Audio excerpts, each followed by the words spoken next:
किसी शहर के रेलवे स्टेशन पर एक भिखारी रहता था। रोज वो ट्रेनों में भीख मांगकर अपना पेट भरता था। एक दिन उसकी नजर एक सूट बूट पहने लंबे आदमी पर पड़ी।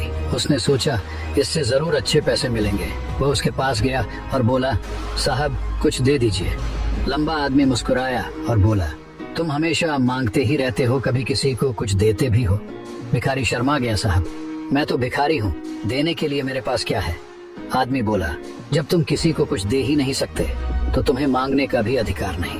इस दुनिया में लेने देने का नियम चलता है, जब तक दोगे नहीं मिलेगा भी नहीं। और वह ट्रेन में बैठकर चला गया। उसकी बात भिखारी के दिल में तीर की तरह चुभ गई। 2 दिन तक वह यही सोचता रहा, शायद मुझे भी इसलिए कम मिलता है क्योंकि मैं किसी को बदले में कुछ नहीं देता। तीसरे दिन उसने स्टेशन पर खूबसूरत फूल खिलते देखे।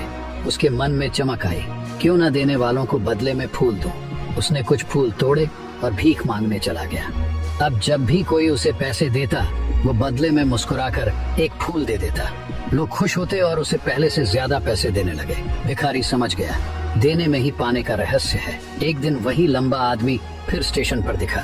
भिखारी दौड़कर गया, साहब आज मेरे पास आपको देने के लिए फूल है, आप मुझे पैसे दीजिए, बदले में मैं आपको फूल दूंगा। आदमी मुस्कुराया, वाह अब तुम भी एक व्यापारी बन गए। भिखारी की सोच बदल चुकी थी। अगले दिन से वह स्टेशन पर नहीं दिखा। 6 महीने बाद वही स्टेशन 2 सूट बूट पहने व्यक्ति आपस में मिले। एक बोला, कहो पहचाना?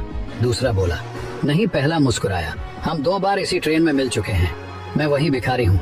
दूसरा व्यक्ति हैरान, ओह तुम वही, लेकिन अब तुम कहाँ जा रहे हो? वह गर्व से बोला, फूलों का बड़ा व्यापारी बन गया हूँ। लोगों ने मेरी भीख नहीं खरीदी, मेरे फूल खरीदे। आपने सिखाया था, जब तक हम कुछ देते नहीं हमें मिलता भी नहीं।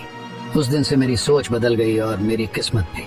दोनों मुस्कुराए और आगे बढ़ गए। इस कहानी की सीख, सफलता हमारी सोच में छुपी होती है। तुम खुद को जैसा मानते हो, जिंदगी भी तुम्हें वैसा ही बना देती है। इसलिए खुद पर भरोसा रखो और देने की आदत डालो, किस्मत खुद बदल जाएगी।